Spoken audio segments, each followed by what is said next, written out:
Waalaikumsalam warahmatullahi wabarakatuh. Selamat sore Bapak. Selamat sore. Selamat sore juga kepada dosen pengampu Bapak Jumadi SAPMT serta mahasiswa dan mahasiswi setia Muntai.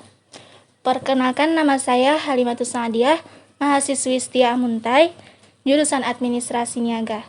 Hari ini saya ingin mewawancarai pemilik toko Mubarak Komputer, yaitu di samping saya sudah ada Bapak Ahmad Naziza.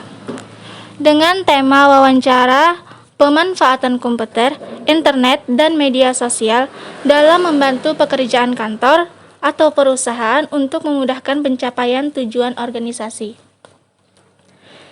Baik Pak, yang ingin saya tanyakan, bagaimana persepsi Bapak tentang komputer, internet, dan media sosial dari aspek baik dan buruknya saat ini terhadap kehidupan sehari-hari? Ya, terima kasih. Assalamualaikum warahmatullahi wabarakatuh. Terima kasih atas pertanyaannya kepada saudari Halimatus Sadiah.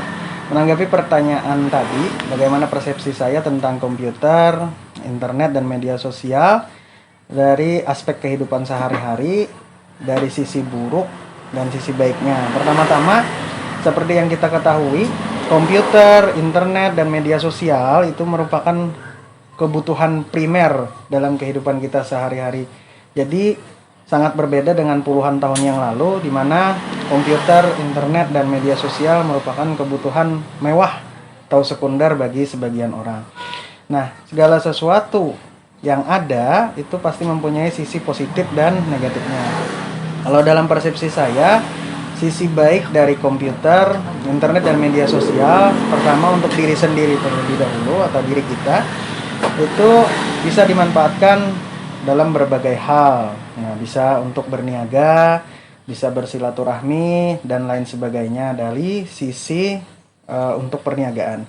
Dari sisi pendidikan itu bisa digunakan sebagai media pembelajaran oleh dewan guru, sebagai media belajar oleh siswa, dan juga sebagai media memperkaya ilmu pembelajaran yang akan disajikan oleh guru kepada siswa. Nah, kemudian dari sisi religius atau agama, di internet atau media sosial sendiri kita bisa memperkaya ilmu agama kita, bisa mendengarkan ceramah yang tadinya kita datang ke majelis yang jauh, itu bisa kita dengarkan di rumah masing-masing. Kalau untuk persepsi negatif, nah kita tahu bahwa era globalisasi kali ini sudah merambah ke berbagai aspek kehidupan kita. Kalau kita tidak pintar menanggapinya, sisi negatif dari internet, media sosial, dan komputer itu ada banyak. Nah, ini kalau kita ingin mencari berita bohong atau hoax itu sangat mudah sekali. Kemudian dari sisi pendidikan yang tidak edukatif itu juga bisa kita dapatkan dengan mudah, dengan misalkan seperti film-film yang berbau pornografi itu bisa dengan mudah didapatkan di internet dan media sosial. Banyak hal yang bisa dilakukan dan banyak hal yang tidak boleh kita lakukan di internet.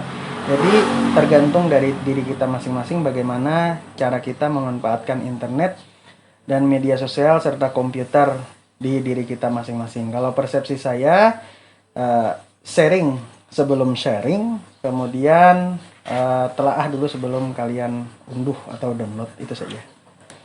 Lalu apa harapan Bapak tentang komputer, internet, dan media sosial pada masa sekarang maupun yang akan datang?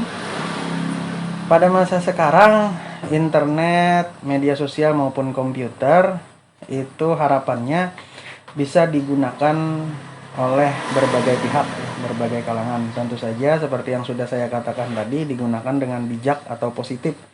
Misalnya kita sebagai warga masyarakat yang belum punya pekerjaan bisa mendapatkan pekerjaan dengan cara menjadi influencer, kemudian menjadi pedagang online, kemudian bisa menjadi pekerja freelance, kemudian bisa menjadi host dalam acara live di media sosial. Banyak itu bagi kita yang belum punya pekerjaan.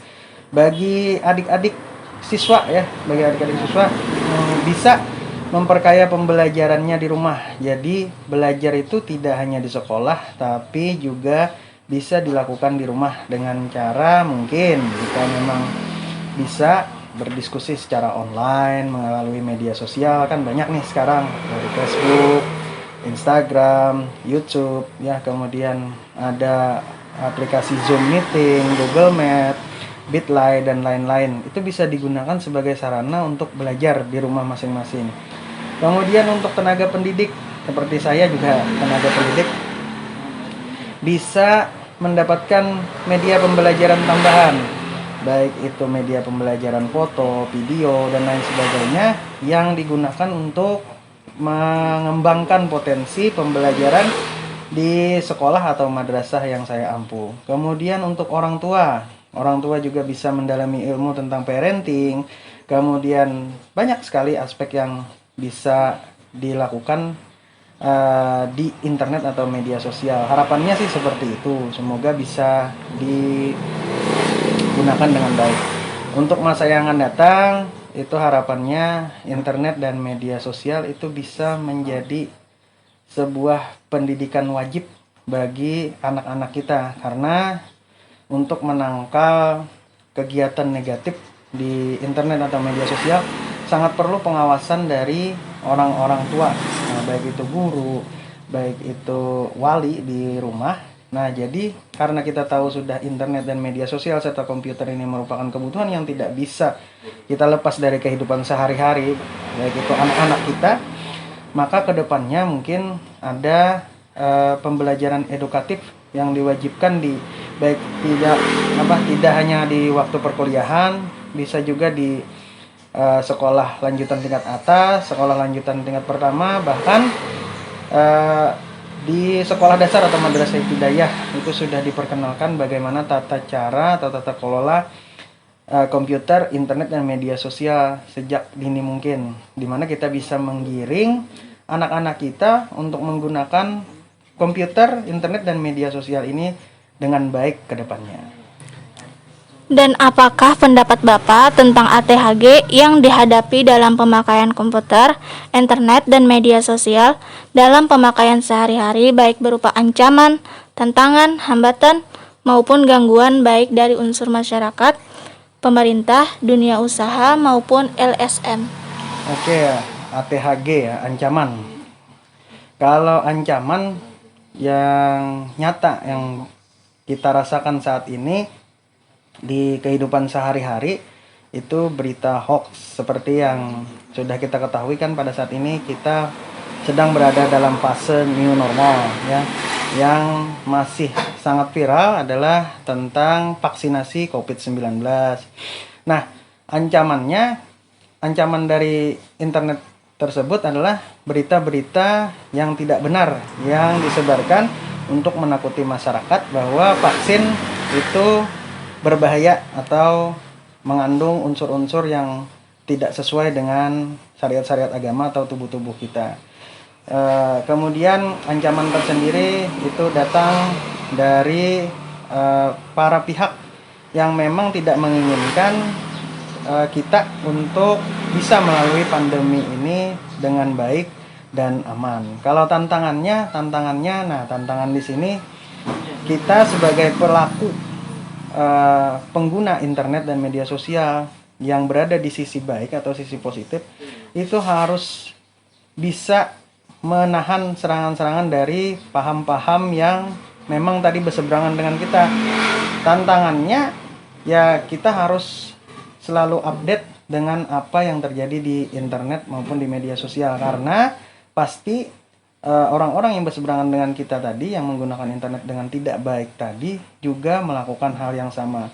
Jadi hal tersebut harus bisa kita lawan dengan cara terus memberikan edukasi dan bimbingan kepada anak-anak kita atau orang-orang di sekitar kita untuk tidak terlalu percaya atau tidak terlalu menanggapi apa yang disebarkan oleh orang-orang yang tidak bertanggung jawab tadi. Kemudian hambatan ya.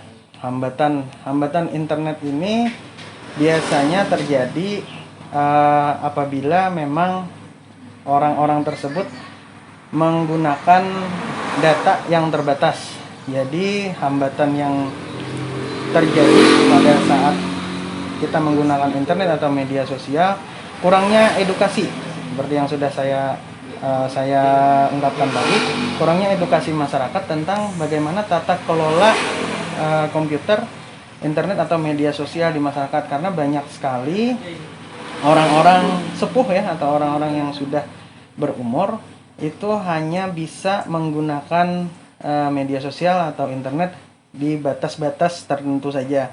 Nah, hambatan tersebut merupakan sesuatu yang pasti akan kita temui. Harus bisa kita manfaatkan atau harus bisa kita lawan dengan cara terus memberikan edukasi yang bermanfaat bagi mereka.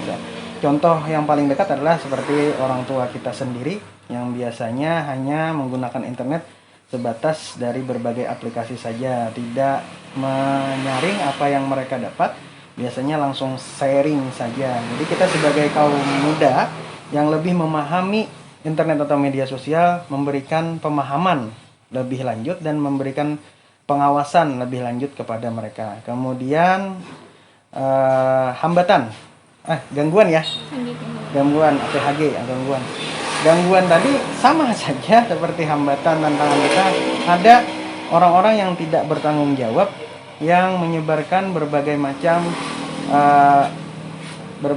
hal negatif, mulai dari konten tidak bermanfaat, konten dewasa, konten berita yang tidak benar. Itu merupakan salah satu gangguan bagi kita pengguna internet dan media sosial untuk saat ini. Jadi bisa-bisalah kembali lagi ke diri kita masing-masing, jangan sampai kita menggunakan internet atau media sosial tanpa menjalani atau mengedukasinya terlebih dahulu, sehingga apa yang kita lakukan di media sosial atau internet itu bisa dipertanggungjawabkan dengan baik dan benar.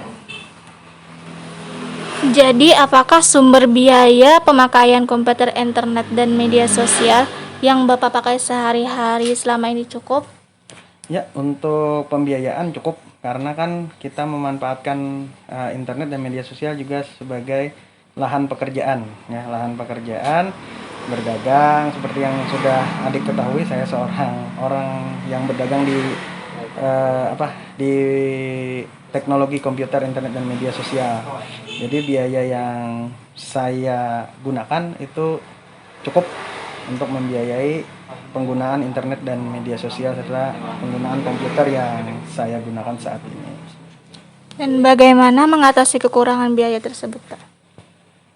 Kalau kekurangan biaya tidak ada sebenarnya kekurangan. Tapi kalau memang ingin masukan, misalnya adik ingin menggunakan internet sebagai pedagang online dan tidak punya modal, jadi kita bisa mendirikan lembaga atau toko bersama teman sejawat atau kawan satu kelompok guna meminimalisir biaya yang keluar. Jadi kita lebih berfokus pada penjualan produk kita secara online, atau yang paling mudah adalah menjadi dropshipper dan bisa mengambil keuntungan tanpa harus keluar biaya yang banyak. Itu saja. Menurut Bapak, sektor apa yang patut dibanggakan saat ini dari hasil pemakaian komputer, internet, dan media sosial yang sudah ada? Kalau sektor yang dibanggakan banyak. Yang paling dibanggakan seperti yang kita tahu, kalau penggunaan internet di Indonesia khususnya, kita sudah punya atlet-atlet game online di MPL. Itu merupakan sesuatu yang sangat membanggakan karena mereka berkutat ya atau bekerja melalui internet dan media sosial. Kita juga punya beberapa influencer yang go internasional. Seperti yang kita tahu, banyak sekali youtuber yang mempunyai subscriber hampir puluhan juta. Nah, itu saja yang yang paling membanggakan menurut persepsi saya saat ini? Terima kasih Bapak atas waktunya serta jawaban yang sangat jelas dan sangat bermanfaat. Baiklah, saya Halimatus Sa'diyah. Sekian, terima kasih. Saya akhiri. Assalamualaikum warahmatullahi wabarakatuh. Waalaikumsalam warahmatullahi wabarakatuh.